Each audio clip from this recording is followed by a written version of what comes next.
कि इस समाज में जहां कृषि की बात है, कृषि के अंदर आपको अपना हिस्सा मांगने की हिम्मत होनी चाहिए।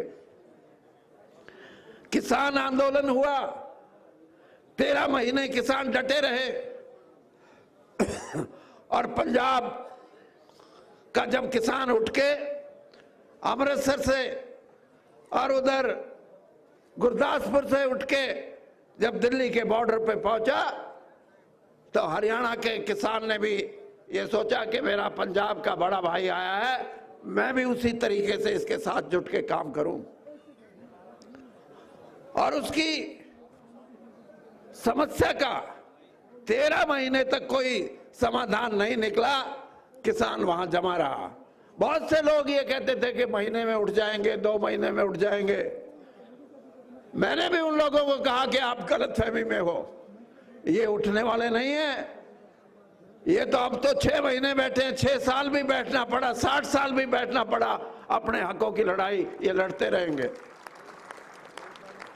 और यही कारण है कि आज सबसे बड़ी बात हमारे सामने ये है कि हम खेती को ऐसा बना दें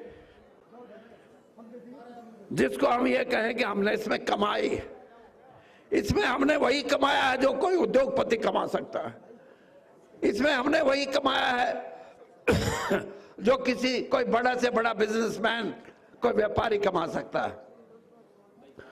तब तो किसान की लड़ाई को हम मानेंगे कि उसमें कुछ ना कुछ नई समृद्धि आई है। और इस लड़ाई को लड़ने के लिए बहुत से किसान यूनियन ये कहते हैं कि हम तो नॉन पॉलिटिकल है, हमारा राजनीतिक कोई लेना देना नहीं। मैं आपसे ये कहता हूं कि अगर राजनीतिक लड़ाई नहीं लड़ोगे तो कोई कुछ नहीं देगा। थोड़े थोड़े लोग हैं जिनकी थोड़ी आबादी है, वो आप पे बैठ के राज करे और आप लड़ाई लड़ो सड़कों पे। आपने कभी ये सोचा है कि आप अपनी ताकत से इकट्ठा होकर दूसरों को साथ मिला के जिनसे आप फैसले करवाते हो, एक समय ऐसा आ सकता है आपकी एकता से कि वो फैसले आप खुद करोगे कि हमें क्या करना है। ये है जरूरत इन बातों की। इसलिए नई सामाजिक दृष्टि से हमारे को ये फैसले करने पड़ेंगे।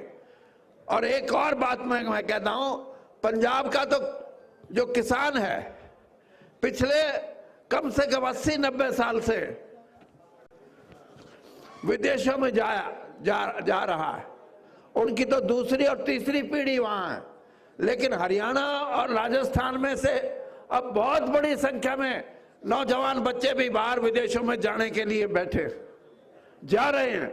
और जैसे यहाँ कहा भी गया, 50-50, 60-60 लाख रुपया उनका बर्बाद होता है और पता नहीं किस तरीके से वहां पहुंचते हैं, नहीं पहुंचते।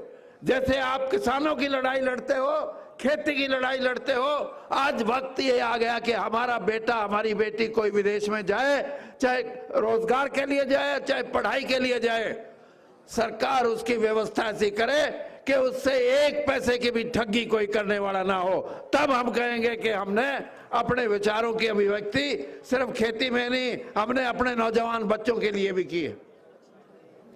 और यही कारण है कि आज हमारे को मिलके 36 बिरादरी को साथ लेके इन मुद्दों की लड़ाई लड़नी है, जिन मुद्दों को लेके हम अगली अर्थव्यवस्था में अपनी भागीदारी बढ़ा सकते।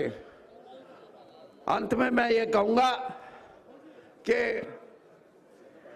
पलसानिया और कलसानिया भाइयों ने जो महाराजा सूरजमल की डॉक्यूमेंट्री बनाई, इसी प्रकार से अब छोटू राम जी की डॉक्यूमेंट्री भी तैयार है। और ये कह रहे हैं कि और भी हमारे जो बड़े नेता हैं, चौधरी चरण सिंह हैं, चौधरी देवीलाल जी हैं, महेंद्र सिंह टिकैत हैं। इसके साथ साथ मैं ये भी कहूंगा कि जो हमारे बहुत बड़े बड़े शिक्षाविद हैं, जो बहुत बड़े बड़े हमारे सैनिक हैं, जिन्होंने सेना में नाम कमाया है, उनकी भी डॉक्यूमेंट्री अगर हम तैयार करें। और मैं तो ये भी कहता हूं कि डॉक्यूमेंट्री से भी आगे अगर उनकी मूवी के तौर पे, उनकी फिल्म के तौर पे अगर आप तैयार करोगे तो सामाजिक रूप से जो ये कार्यक्रम हम करते हैं उन मूवीज से उनको भी हम बहुत आगे बढ़ा सकते हैं। और एक हमारी बहन ने कहा कि ये जो जी न्यूज है, जी न्यूज ही बोलते हैं ना इसको, यूट्यूब, हाँ, ये जो यूट्यूब है इसका इस्तेमाल भी हमें बड़े पैमाने पे करना चाहिए। उससे भी जो लड़ाई आप लड़ रहे हैं और जो भाई ये लड़ाई की प्रेरणा आपको दे रहे हैं, उस लड़ाई में भी सफलता तभी मिलेगी जब सोशल मीडिया को और जब यूट्यूब को, इन सभी साधनों का इस्तेमाल हम करें और लोगों को साथ लेके चलें। तो कोई रोक नहीं सकता आने वाले समय में जब जाट समाज एक जागृत समाज होगा, एक बुद्धिपूर्ण कारनामे करने में, समाज को साथ जोड़ने में, देश के अंदर एक नई अर्थव्यवस्था कायम करने में। नई अर्थव्यवस्था का मतलब ये है कि गरीब कमेरा वर्ग और किसान और खेती करने वाले को इस धन और दौलत में जब तक पूरा हिस्सा नहीं मिलेगा, देश में चाहे कोई कैसी क्रांति की बात करे, लेकिन क्रांति तभी आएगी जब पूरा हिस्सा इस अर्थव्यवस्था का, इस पैसे का, इस दौलत का, इस धन का किसान को और कमेरे वर्ग को मिलेगा। और ये मिल सकता है जिस तरीके से आज आप इकट्ठे हुए। आपको मैं नतमस्तक होता हूं और मैं ये समझता हूं कि आने वाले टाइम में आप इन बातों को लेके एक होके, सामाजिक हो, राजनीतिक हो, आर्थिक हो, धार्मिक हो, सभी लड़ाइयों को आप अपने तरीके से इस देश को मजबूत करने में, इस दुनिया को मजबूत करने में आप लगाओगे। इन शब्दों के साथ आपका बहुत बहुत धन्यवाद।